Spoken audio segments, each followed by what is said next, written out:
Guys good morning welcome. আর আমি এখন যাচ্ছি প্যাস তুলতে। আমি চলে যাবো কলকাতায়। কালকে আমি যাইনি, যার কথা ছিল কালকে, আর আজকে যাবো। দাদা ভাই আছে, খাওয়া দাওয়া এই অনুষ্ঠানের অবস্থা কাটা হয়ে গেছে। একটা আছে, এখানে একটা আছে। অলরেডি প্যাস তোলা হচ্ছে, আজকে লোক এসছে প্যাস তুল। আর এখন ফাইনালি আমি পাচ্ছি প্যাস তুলতে। আর সকালে প্যাস তুলতে এখন গেছিলাম বাড়িতে খেতে। এখন অলরেডি এখন 11টা বাজে। কালকেও প্যাস তুলেছি, কালকে বিকালের প্যাস তুলিনি, দাদাকে দিয়ে আসতে গেছিলাম, সবাই দেখেছিলাম। আমি কালকে ভিডিও দেখতে হবে, কিন্তু এখন প্যাস তুলতে হয়, ফাইনাল কিছু করার নেই। আর যাওয়া যাক প্যাস তুলতে। এখন কি বলবো, কত খাটনি, রোদ কি। আর আমি রোদে যেহেতু তুমি জানো রোদে কাজ করি না বলতে গেলে, ছাওয়া জায়গায় করি। আর এত প্যাসে এত জোর উঠছে, এত কাশি হচ্ছে, মাস্ক পরে চলে এসেছি। এখন সকালে মাস্ক পরিনি, এখনই যাচ্ছি মাস্ক পরে। আর এই আমার পুরো গ্রামটা পুরো দেখা যাচ্ছে এখান থেকে ওইখানে শেষ। আর এদিকটা দিয়ে ওই অবধি শেষ। এদিকে আর গ্রাম নেই, এখানে লাস্ট। আর ফার্স্টে যাক প্যাস বেশি তুলতে নেই, আর ঘন্টা 2-3 ঘন্টা লাগবে, মানে 1-2 বাজবে তুলতে। আর ফার্স্টটা নিয়ে তোলা যাবে এগুলো যেগুলো বাকি আছে। আর এই যে প্যাচ নিয়ে যাচ্ছে, এটা রাস্তাটা এতটা খারাপ, এখানে পুরো মাটির রাস্তা পুরোটাই। আর এখানে খুব রিস্কিতে প্যাচ নিয়ে যাচ্ছে, কিছু বলার মতো নেই। আর দেখতে থাকো, এই যে এতগুলো প্যাচ তুলবো এখন পুরো কমপ্লিট।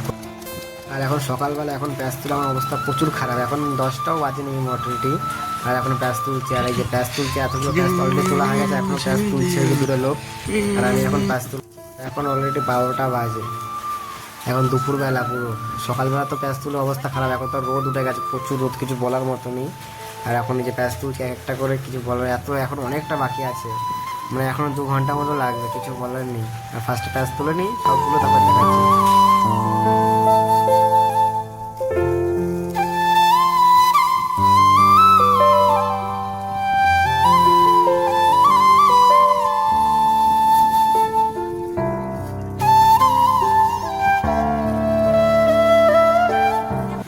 আর আমার প্যাচ তো সব কমপ্লিট হয়ে গেছে, এখন একটু স্নান টান করে রেডি হয়ে গেছে যাওয়ার জন্য।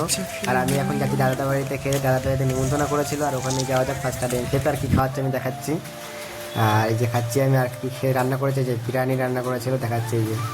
আর বিরিয়ানিটা এতটা টেস্ট হয়েছে, মারাত্মক হয়েছিল। দাদা বানিয়েছিল, যার বিয়ে হয়েছিল সেই বানিয়েছে বিরিয়ানি, আর মারাত্মক টেস্ট হয়েছে। আর আমি টোটো চলে এসেছি, অটোতে বসে পড়েছি। বল টাটা কর, তার জোরে বল। আর ফাইনালি অটোতে বসে পড়েছি। আর পিছনেগুলো আমার পিসি হয়, আর পিসিগুলো একসাথে আমরা যাচ্ছি। পিসিগুলো নেমে যাবে ধারেই, আর আমাদের তো আমরা তো কলকাতা যাবো, আর পিসির ধারেই যাবে, বেশি দূর না। আর মা বাড়ির ওখানে পিসি বাড়িও। আর মিশাই এত সুন্দর ভিউ আসছে, কিছু বলার মতো। ভিউটা দেখো কত সুন্দর, অসাধারণ লাগছে।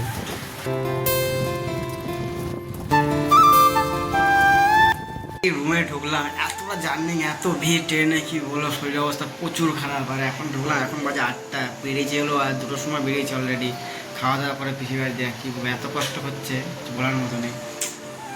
এখন আমি চলে এসেছি দিদিবাড়িতে, ভাত টাত খেয়ে চলে এসে, কী বলবো, কিছু বলার মতো নেই। এত গ্যাসের সমস্যা, সেটা কিছু বলার মতো। দিদিতে গ্যাস শেষ হয়ে 3-4 দিন হয়নি, বাড়ি ছিলাম না। দিদিরা এতদিন এই কাঠ ছিল, পুরো কাঠে রান্না করছিল, যেহেতু নিচে কাজ হচ্ছিলো, ওখানে অনেক কাঠ ছিল, অনেক কাঠে রান্না করছিল। আচ্ছা, এত গ্যাসের সমস্যা যে এখন আমাকে ইন্ডাকশান কিনতে হবে।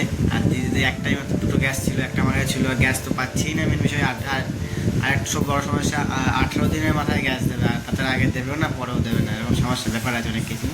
আর সিস্টেমটা হলো, এখন কালকে দোকানে যাচ্ছি কাজে, ফার্স্ট স্টার্টিংয়ে মালিককে ফোন করেছে, মালিককে ঠিক আছে চলে যায় কাজে, ঠিক আছে চলে যাচ্ছি কাজে, সেটা কোনো বড় বিষয় না। আর বড় বিষয় হলো এখন 4টা বাজে, এখন ফাইনালি এখন বাজে হলো 12টাই। দেখো তোমাদের আগে বলতাম এত বাজে টাইম দেখাতে পারতাম না, হাতে দেখো এখন 12টা অলরেডি বাজে। 12টা কত বাজে, 12টা বাজে, এখন 5 মিনিট বাকি আছে। এখন অলরেডি 12টা বাজে, আর এখন ঘুমাবো। এত দূর দিয়ে এসছে জার্নি করে, কিছু বলার মতো নেই। এত ভিড় ছিল ট্রেনে, আর চোখ প্রচুর জ্বলছে এখন ঘুমের জন্য। এখন ঘুমিয়ে যাই, আজকে ব্লগটা এখানে শেষ হয়ে, গুড নাইট আর বাই, টাটা।